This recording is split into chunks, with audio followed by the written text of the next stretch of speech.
Този, който спаси един единствен живот, спасява целия свят, гласи стара еврейска поговорка.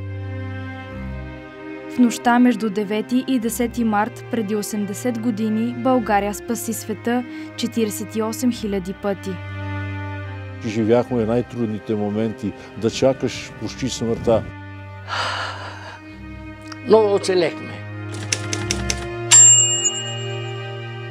След започването на Втората световна война Европа се разделя на две.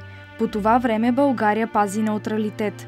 Преждевременно обаче нацистите превземат територии, а натискът за присъединяването към Тристранния пакт става все по-голям. Германците като влезаха в Кюстендил, тръгвайки към Македония. Беха музики, цветя, подаръци, речи. Спираха за малък отдих в еврейската махала. Отношението, разбира се, не беше лошо, като на деца, даже шоколади ни даваха. Но след техното изтегляне, пазара се изпразни. Започнаха опашките, липса на хляба, липса на продукти и изскочи закона за защита на нацията. Първият резултат от този закон на защита на нацията беше да ни поставят значките. Да ни маркират с голями шестоъгълни значки и от този момент започва един кошмар. През 1941 година на евреите се налагат редица ограничения.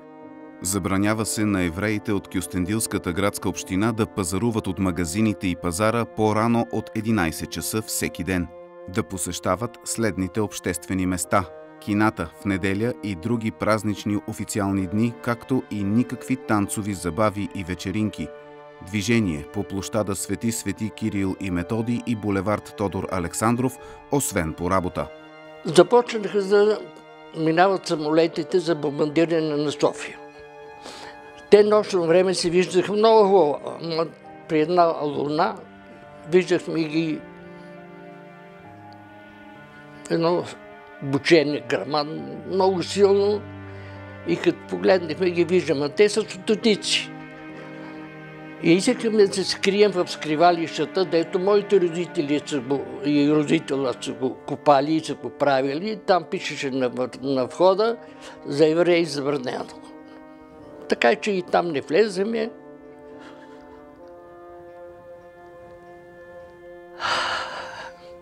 Но оцелехме. Нашите граждански права бяха сведени до минимум. Трябваше да се движим в определени места. Трябваше да носим задължително значките. Вечерно имахме вечерен час. Нямахме право да ходим в ресторанти, но имаше някъде, където на нас ни разрешаваше да отиде. Аз мисля, че Дупница беше най-толерантният град от всички в цяла, може би в цяла България. Татко ми веднъж ни заведе на кино в киноинвалид. Нямаше ли табела, не е ли видял, не знам. И точно преди да загаси осветлението, се чува един мъжки глас. Ако има евреи в салона, да напуснат. Знаете ли, може би всички са ни съчувствали, не знам, но реакция нямаше. Всичките бяха се обърнали към нас и тогава излезах със сълзи. Рахамин и Сабат са едва на 8 години, когато започват антиеврейските процеси. Бащите им са принудени да работят в трудови лагери, детството им е изпълнено с лишения. Хранехме се с хляб, който се приготовляваше от люспите на слънчогледа и така нататък, рисъв хляб, който просто не можеше да се понаси. Въпреки това намират начини да съхранят живота си. Това е класа от второ отделение, като всичките тези, дето ги виждате, бяхме в един клас. Други деца нямаше от втори. Учителката, помня, че се казваше Роза, второто име съм забравил, но беха добри години. Ето тук съм аз до класната. Когато нямахме възможност да отиваме на театри, на концерти, ние си правихме тук собствени представления. Това ще беше сцената на нашите приятели, на моите приятели, млади хора. Това, където вие сте долу, имаше пейки и столове, откъдето се гледаха. На 20 януари 1942 година в Берлин нацистите решават да изпратят в лагерите на смъртта 11 милиона европейски евреи. Срещу България е записана цифрата 48 000 евреи. В заповед за депортирането на българските евреи пише, че те трябва да бъдат предадени в срок до 30 септември 1943 година. Преди това обаче Комисарството по еврейските въпроси у нас сключва споразумение с немската страна да бъдат депортирани евреите от Македония и Беломорието. И когато пристигна този влак, ние също, децата, нека отидохме да ги видим. Видяхме едни хора измъчени, едни хора разкъсани дрехи, едни хора, които ползваха физиологичните нужди в самият вагон. Това беше една страшна гледка, която ние видяхме. И те ги отведоха в тютюневите складове. И ние, няколко деца, се промъквахме да им носиме хлеб и вода с риск, че ако някой не хване, може с тек да заминем. През март 1943 година 11 343 български евреи заминават за Полша. Те не се завръщат повече в домовете си.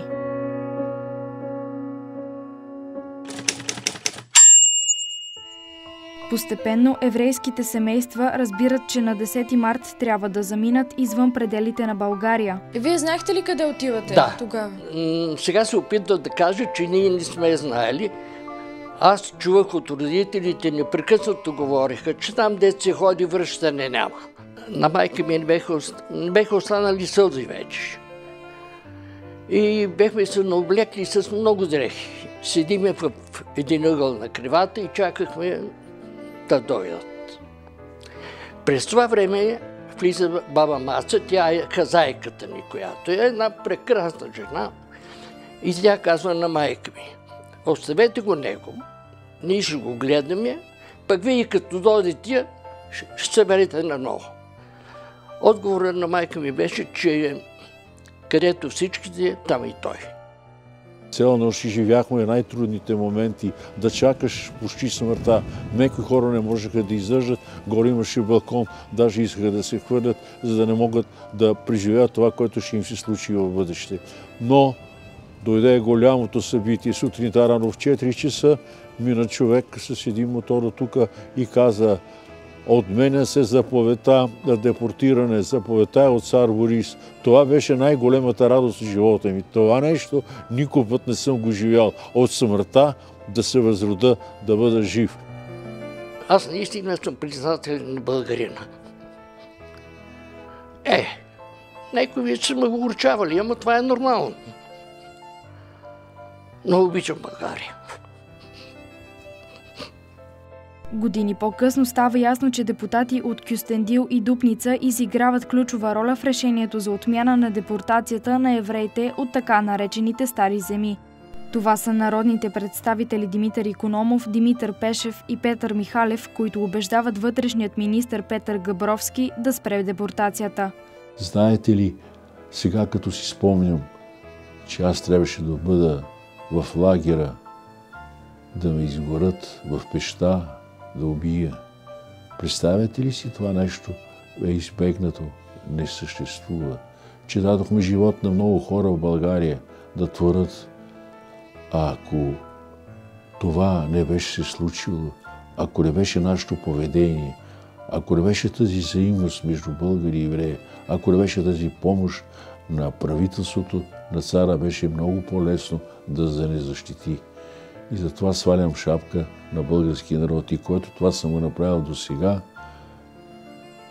го посвещавам на него. За евреите от останалата част на България депортацията не е отменена. С писмо, адресирано до председателя на Народното събрание Богдан Филов, подписано от 42 народни представители, Димитър Пешев настоява антиеврейската политика да бъде променена. Филов обаче отказва. Редица общественици и организации също се застъпват за евреите. Православната църква, начело с митрополит Кирил, изпраща протестна телеграма до цар Борис III. Известно е, че царят по време на срещата си с Хитлер през март 1943 година заявява, че българските евреи са нужни в строежите на пътища. С заповед до вътрешният министър Петър Габровски, евреите остават в България. Така на 10 март 1943 година влаковете за Полша тръгват, хората остават и оцеляват. И за да завършим тази история точно като в приказките, ще открехнем за вас вратата на живота след спасяването, когато Сабат среща Жени, една християнка, отворила сърцето си за него. Тя беше много хубава. И като я видях, казвам, това ще бъде. А и тя беше коражлик да се ожени за евреин, тогава то си е събитие, ама не се колеба. И много ми хареса. Така се запознахме. Без да говорим, без... Вие поканихте ли я на среща? Да, излизахте ли къде ходихте? Вие знаете ли какво значи среща? За да целуваш една жена, трябваше да се ходи горе в планината, в Хисарлъка, за да вземеш една целувка. Не е както сега завиждам на младите. О, как завиждам! И заживели щастливо. Вече 64 години. За Евронюс България, Йоана Георгиева.